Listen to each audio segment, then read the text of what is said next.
Today's discussion is The Great American Experiment, Democracy at the Fork in the Road. America was never a finished nation. It was a carefully constructed social argument that was launched into history by its founders. George Washington described Republican government as an experiment entrusted to the American people.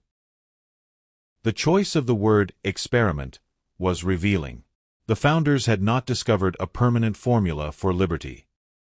They had constructed a political machine from dangerous materials: ambition, property, idealism, prejudice, faith, self-interest, and fear. Its success would depend not merely upon laws, but upon whether ordinary citizens could govern themselves without surrendering either to mob passion or concentrated power. The first great American ism was republicanism, the belief that legitimate government rests upon citizens rather than kings. The Declaration of Independence added egalitarianism, proclaiming human equality while the country as a whole tolerated slavery, excluded women from political power, and displaced indigenous peoples. So, from its first breath, the United States contained both a magnificent promise and a monumental fraud.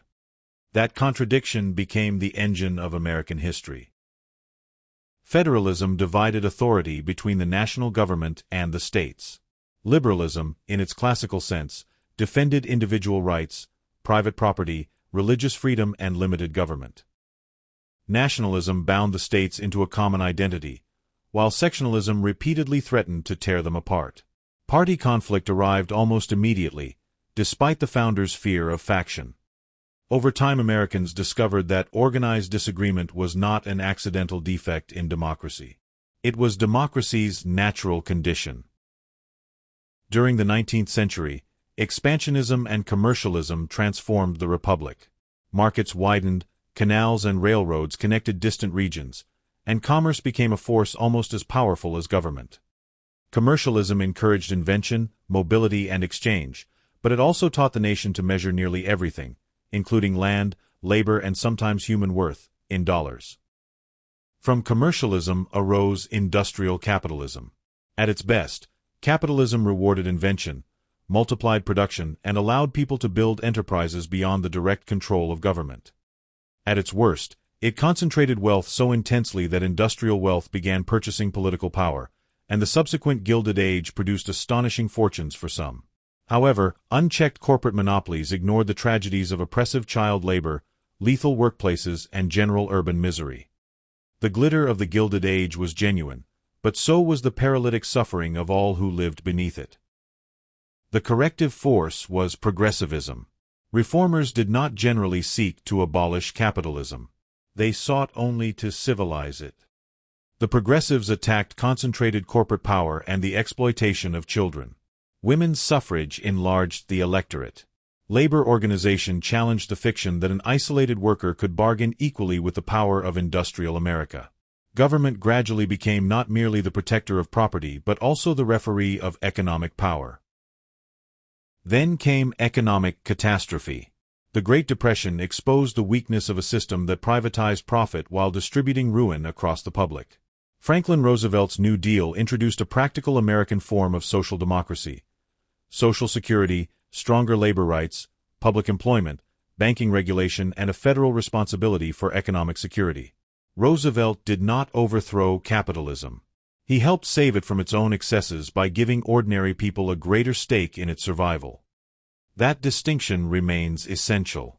Social Security is not communism. Public schools are not Bolshevism. Medicare, fire departments, libraries, veterans' benefits, and interstate highways are collective commitments operating within a predominantly private economy. Every durable modern nation uses some combination of markets and public institutions.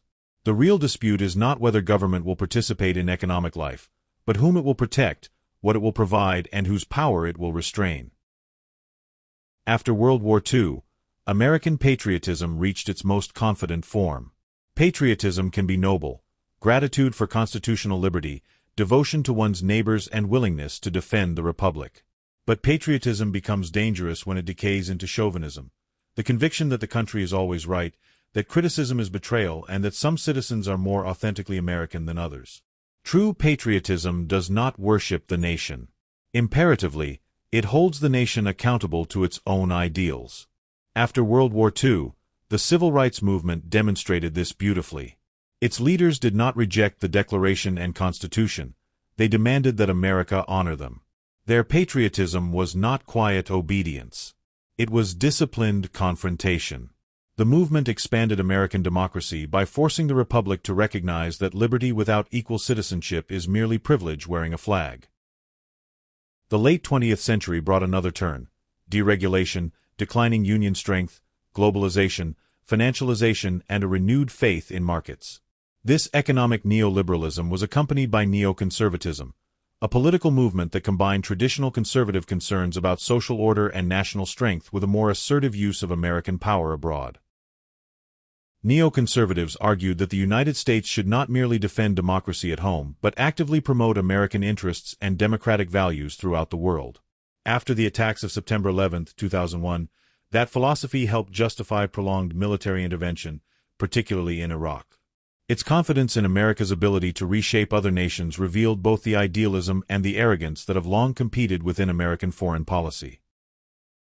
At home, neoliberalism produced growth, innovation, and inexpensive consumer goods, but it also encouraged corporate consolidation, insecure employment, and the treatment of citizens primarily as customers. Consumerism became more than the buying of useful things. It became a national identity. Americans were increasingly encouraged to measure freedom by the number of products available to them and success by the quantity of goods they could acquire. Citizenship required patience, obligation, and participation, while consumerism promised immediate satisfaction. The public square weakened as the shopping cart grew stronger. Commercialism and consumerism became cultural as well as economic. Attention was bought and sold. Politics became entertainment. Personal identity became a brand. Even rebellion could be packaged, advertised, and delivered to the doorstep. The nation that once asked citizens what they would contribute increasingly asked consumers what they wished to purchase.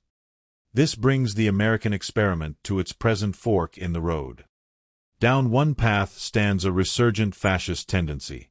Fascism is not simply harsh language, conservatism, or patriotism. Historically, it is authoritarian and ultranationalist. It elevates a leader above constitutional institutions, treats political opposition as treason, glorifies force, attacks independent sources of truth, and claims that only one movement represents the real nation. It offers emotional relief from democratic complexity: one people, one will, one commanding voice. Fascism often enters wearing familiar clothing. It speaks of order, tradition, national rebirth, and enemies within. It does not always abolish elections immediately. It first teaches citizens that elections, courts, journalists, civil servants, and constitutional limits are legitimate only when they produce the desired result. Fascism also develops an uneasy but useful relationship with capitalism. It rarely destroys private wealth altogether. Instead, it rewards business interests that cooperate with the regime and punishes those that resist. Economic power remains privately held but becomes politically obedient. The state protects favored industries, while favored industries support the state. Capitalism without democracy can therefore become not a safeguard against fascism, but one of its instruments. Along the other path, many younger Americans are moving toward socialism, or at least toward ideals they associate with that word. Their attraction is not mysterious. They have inherited crushing housing costs, medical insecurity, educational debt, unstable employment, and an economy in which extraordinary wealth coexists with ordinary fear. They are the living witnesses to the death of the American dream. Recent polling has shown declining enthusiasm for capitalism, especially among younger adults, even though Americans remain strongly favorable toward free enterprise and small business. Much of what young Americans call socialism is actually democratic socialism or social democracy. Universal health coverage, affordable education, stronger unions, progressive taxation, and restraints on concentrated corporate wealth. Their rebellion is less a romance with government ownership than a demand that the economic system serve all citizens fairly. The two sides are not moral equivalents. Fascism seeks hierarchy, conformity, and obedience. Democratic socialism seeks economic equality through democratic action. Fascism defines the nation by excluding people. Democratic socialism attempts to broaden the benefits of citizenship. Fascism concentrates political power in a leader or ruling movement. Democratic socialism, at least in its legitimate form, relies upon elections, constitutional rights, public debate, and accountable institutions and politicians. I am closer to 80 years old than I am to 70. Even so, I choose to be on the side of American youth in this central struggle, but conditionally. The future should not belong to fascism. Fascism requires obedience, enemies, and eventually violence. It cannot coexist for long with pluralism, free elections, or constitutional government. Its promise of national greatness is a fraud because it hollows out the republic in order to glorify the state, the movement, or its leader. But the answer cannot be an all-powerful socialist government that controls speech, enterprise, property, and political opposition. Centralized economic power can become as oppressive as centralized corporate power. A government capable of supplying every necessity may also acquire the power to withhold every necessity to those which he labels enemy. America's best path is neither unregulated capitalism nor authoritarian socialism. It is democratic social capitalism, vigorous private enterprise operating inside firm constitutional, social, and moral boundaries. That means protecting elections from manipulation and intimidation. It means defending courts, a free press, peaceful protest, and the professional civil service. It means enforcing antitrust laws, taxing immense accumulations of wealth fairly, and preventing corporations from purchasing governmental power and influence. It means universal access to essential health care, serious investment in education, housing and infrastructure, and labor laws that restore bargaining power to working people. It also requires cultural change. Americans must stop confusing wealth with virtue, cruelty with strength, celebrity with competence, consumption with freedom, and compromise with surrender. A person is more than a customer, and a country is more than a marketplace. Citizens must learn again that democracy is not a product delivered by politicians. It is a difficult public discipline requiring factual honesty, civic knowledge, personal responsibility, and acceptance that political opponents remain fellow citizens. The United States will not survive by returning to an imaginary golden age. There was no golden age for everyone. Nor will it survive by simply waiting for younger generations to replace older ones. Every generation is capable of courage, selfishness, wisdom, and fanaticism. The great American experiment survives only through reclamation and renewal. The nation must preserve capitalism's creativity while blocking its ability to morph into an oligarchy. It must embrace social responsibility without constructing an all-controlling state. It must practice patriotism without nationalism's hatred. It must pursue equality without demanding uniformity. Above all, it must reject any leader, party, movement which places itself above the Constitution.